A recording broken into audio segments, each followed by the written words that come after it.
Good morning children. कल मैंने आपको पढ़ाया था कि रोहिणी जो थी मुरली वाले की बातें सब सुनती रही और फिर बाद में वो चला गया और उस कई महीने तक नहीं आया, तो उसकी याद भी धीरे धीरे रोहिणी को आनी बंद हो गई, यानी वो भूल गई उसको।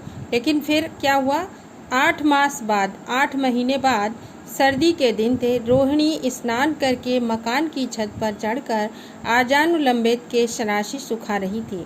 रोहिणी जो थी, सर्दी के दिन थे तो मकान की छत पर चढ़ कर के स्नान करने के बाद अपने आजानुलंबित यानी घुटने तक लंबे बालों को केश माने बालों को सुखा रही थी। इस समय नीचे की गली में सुनाई पड़ा बच्चों को बहलाने वाला मिठाई वाला। तभी उसे आवाज़ सुनाई पड़ी कि बच्चों को बहलाने वाला मिठाई वाला। मिठाई वाले का स्वर उसके लिए परिचित था। अब ये जो आवाज़ उसने लगाई ये उसके लिए परिचित थी, यानी सुनी हुई थी, क्योंकि वो कई बार आ चुका था। झट से रोहिणी नीचे उतर आई। उस समय उसके पति मकान में नहीं थे, तो वो नीचे उतर आई और उस समय उसके जो पति यानी विजय बाबू मकान में नहीं थे।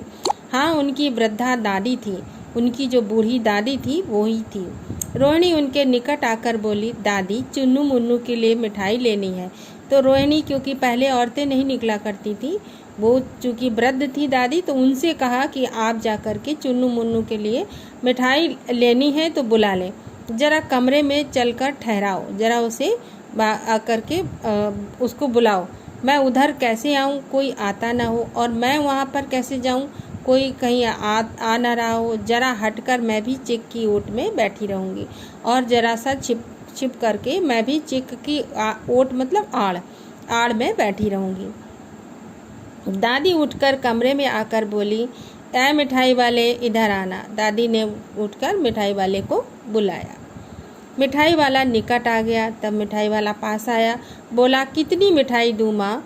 ये नए तरह की मिठाइयाँ हैं, रंग बिरंगी, कुछ खट्टी, कुछ मीठी, जायकेदार, बड़ी देर तक मुंह में टिकती हैं। यानी वो अपनी मिठाई की तारीफ़ करते हुए बोला कि दादी माँ कितनी मिठाई दूँ? ये बहुत अच्छी मिठाइयाँ हैं, रंग बिरंगी हैं और स्वादिष्ट हैं। कुछ खट्टी भी हैं, कुछ मीठी हैं, कुछ जायकेदार हैं और बहुत देर तक मुंह में बनी रहती हैं, जल्दी नहीं घुलती। बच्चे बड़े चाव से चूसते हैं। यानी वो अपनी चीज़ की तारीफ सभी करते हैं, तो वो भी करने लगा।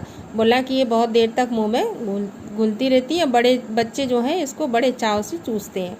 इन गुणों के सिवा ये खांसी भी दूर करती हैं और इसके अलावा ये इनको खाने से खांसी भी दूर होती है। कितनी दूर चपटी गोल पहलदार गोलियां हैं, पैसे की 16 देता हूँ। और ये तरह तरह के आकार प्रकार की हैं, कुछ चपटी हैं यानी चपटी मतलब पतली जैसी, और गोल हैं, कुछ पहलदार गोलियां हैं। पैसे की 16 देता हूँ, यानी 1 पैसे की मैं 16 देता हूँ।